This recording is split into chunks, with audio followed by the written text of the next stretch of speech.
So stop socialism in its tracks. And the Federal Trade Commission and a whole bunch of these regulatory bureaucracies that are ruining the economy.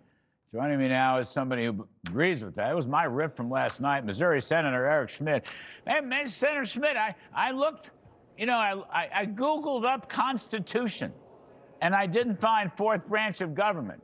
It's all right, you know what I mean? I Googled it up. It's not in there. It wasn't there. I read the executive branch was there, the legislative branch was there, the judicial branch was there, but I couldn't find the regulatory branch. Help me out on this, Senator. Well, hopefully woke AI won't ever implement that like they did the black George Washington image from a few months ago, so hopefully we don't create one there. But no, it's not to be found. The founders never intended for these faceless bureaucrats in Washington, D.C. to have this much influence over people's lives. It was we the people, not they the experts, right? And so this case that the Supreme Court's looking at, the Slaughter case, is very, very important. Larry, I think if you take a step back, about 100 years ago, one of our worst presidents, Woodrow Wilson, kind of began this march to the administrative state. And there was a court case sprinkled in there about 90 years ago called Humphrey's Executor that basically said the president couldn't have real control over his own administration.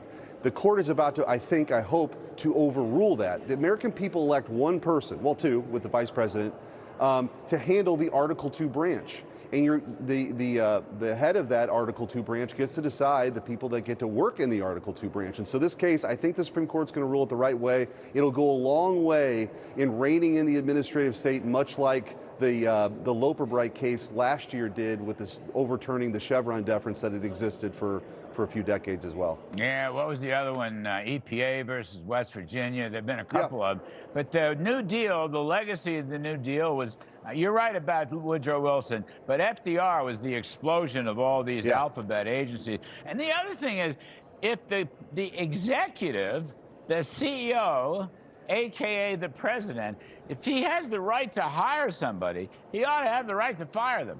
And I don't mean just because they were, in bed with three donkeys and who knows what. I'm saying if there's a policy disagreement, he's the executive, he has the right to tell that person you're out. That's all. Well, he's the guy who was elected, not the bureaucrat from the FTC.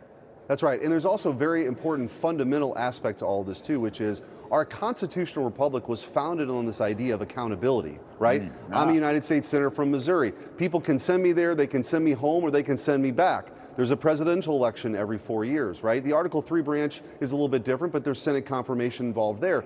Here, this fourth branch is accountable to no one, Larry, no one, and that is antithetical to really the design of our government. So there's a real opportunity here with some of the most recent cases that you referenced earlier and this one to kind of reset the deck here and get it back to what it was always meant to be, where you have real accountability. So that I'll just give you an example. One time I was a few years ago in Northwest Missouri, and a farmer said, Eric, I never remember electing or voting on the deputy undersecretary of the EPA. And there's a lot of wisdom in that, right? These people can write a guidance letter and destroy someone's life and livelihood, and you don't even know who they are. And so I think President Trump's trying to rein that in, and I think the court will agree. See, one other aspect to this, Senator, is these agencies, SEC, FT, all of them, the panoply of they have done great damage to the economy.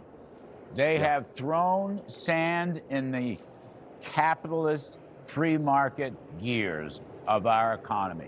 They have not helped create jobs. They have damaged jobs, slowed economic growth with all their power, and the fact that they're not accountable to anybody. You see what I'm saying? I mean, that's why, Hayek talked about this. This is socialism. This is the administrative state that is accountable to nobody. The state is running the economy. I don't want the state to run the economy. I want that farmer in northeast Missouri or wherever he was to run the economy. That's who should run the economy, not the bureaucrats in the regulatory agencies.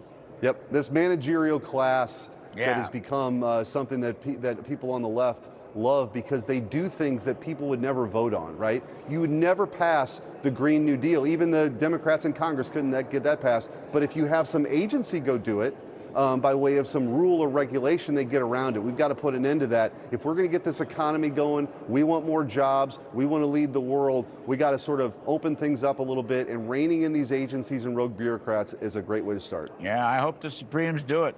By the way, you're going to take me to Northeast Missouri? Where is Northeast Missouri? I love, Larry, you know what? I'm going to get you to the State Fair in Sedalia next summer. We'll do a live shot. I think that people would love seeing Larry Kudlow. I would love to do it. Missouri. I'd love to do the show out there, interview some real people, get away from the bubble here, be the great stuff. You're one of my favorites anyway. You know that, Senator. You after day one, because you're so full of common sense. I love it. Anyway, Senator Eric Schmitt.